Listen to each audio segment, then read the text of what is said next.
Corbett with Team Sanctum, and we're here with Tyler Dailey, who is going to give us a deck profile on his H.A.T deck. So, Tyler, let's take a look at your deck, shall we? We have 3 fire hands, 3 ice hands. These cards are fantastic. If you're going to play hands, you should be playing 3 of them. 3 Traptrix Morelio. Its ability, when it's normal summoned, you get to search your deck for a normal hole card, put it into your hand. Dianetta. When this card is normal summon, you get to special summon a Traptrix card, which you use with this, which its other ability is when it's special summon, you get to destroy a spell or trap card. This card's second ability doesn't matter, but it lets you, when it's special summoned, you get to play a whole card from your graveyard, but it's banished at your next turn's next end phase. The team that this deck revolves around of, the artifacts. So we got free Scythe. Extra decks are huge in Yu-Gi-Oh! From my understanding, so playing free Scythe is a must. We have Artifact Beelzebub, which this card is used to destroy your artifacts in your spell or trap zone, so you can get them in. We have Merltech, the all-star, really, of the normal cards in your deck, not from your extra deck. Destroys 1 card on the field. Soul Charge. You use this to special summon your cards from your graveyard, so that their effects will go off. Particularly... So Tyler, is that pretty much all your monsters that you just showed us? Yes, it is. Wow. Except from our extra deck. We will get to that later. Yes. Soul Charge. So we're here with the spell cards. Spell cards, you pay 1,000 life for each creature you're bringing back. Or a monster in Yu-Gi-Oh! Just so you know, I play Magic. Pod Duality.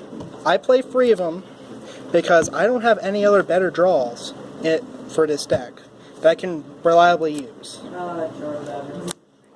I would, if Pod Agreed was unbanned, be playing that instead. But because this is the best card for this deck, it hurts that I don't get the special summon, but I'm not specialist summoning on my turn anyway, so it really doesn't matter. Foolish Burial. You always put this in there. It's that because you can use this to bring it back, or a Call of the Haunted, which we'll get back to. We'll get to in a second. Upstart Goblin. That card's very self-explanatory. 2 Enemy Controller. I like this card. I can stop them from attacking, or I can take something and attack at them.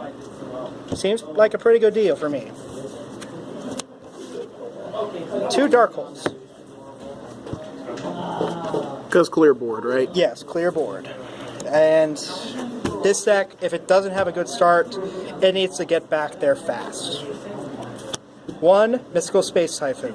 There's a reason why I play 1. For one reason is Mermelio already blows stuff up. But also because I'm playing 2 Ignitions. Which Ignitions does the same thing as Mystical Space Typhoon, except it lets you set an artifact. Free Sanctums. Team name. It lets you special summon a artifact from your deck. Pretty good. And if your opponent destroys it, they can't do their battle phase. Alright, so it looks like we're heading into the trap cards now. We have 1 Bottomless. Staple.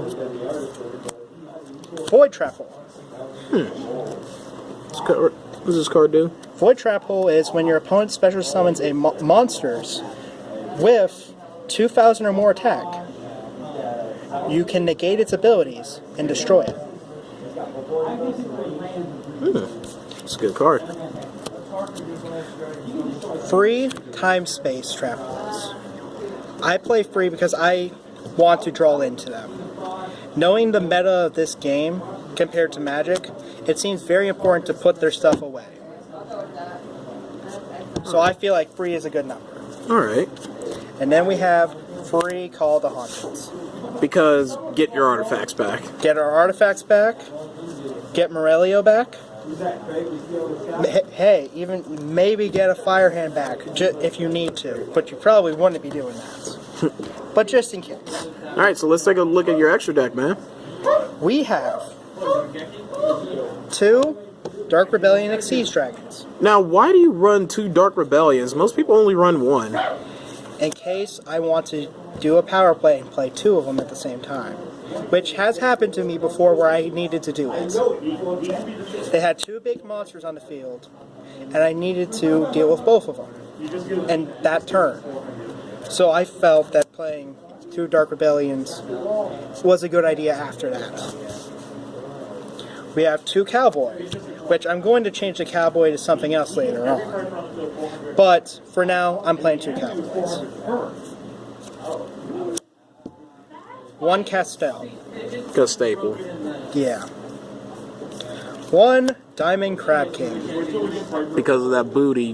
That booty, though, I mean, he's great. 1 Abyss Dweller, in case by the off chance I come across a deck where graveyard effects matter. So basically, like another H.A.T deck. So basically, the meta that's currently right now. Yes. Cosmos, Monarchs, all that. Yes.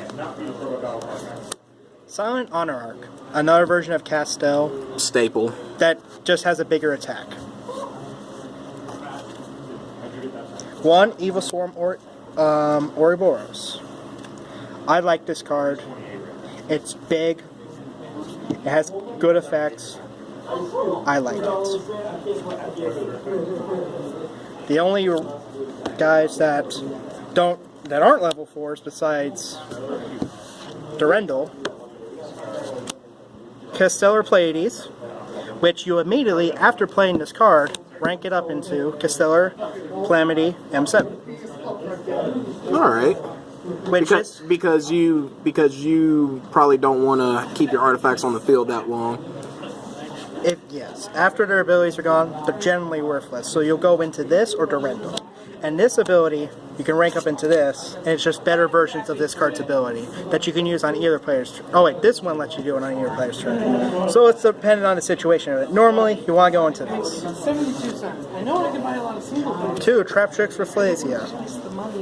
Probably one of my favorite arts in this game. That's probably the all-star of this deck, isn't it? It lets you play trap cards from your deck.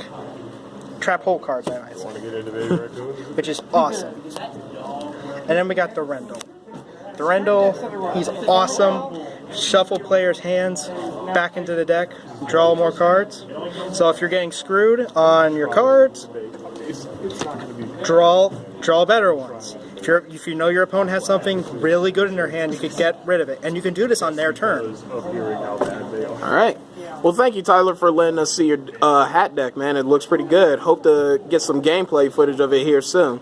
Thank you. This is J. Corbett of Team Sanctum, signing out.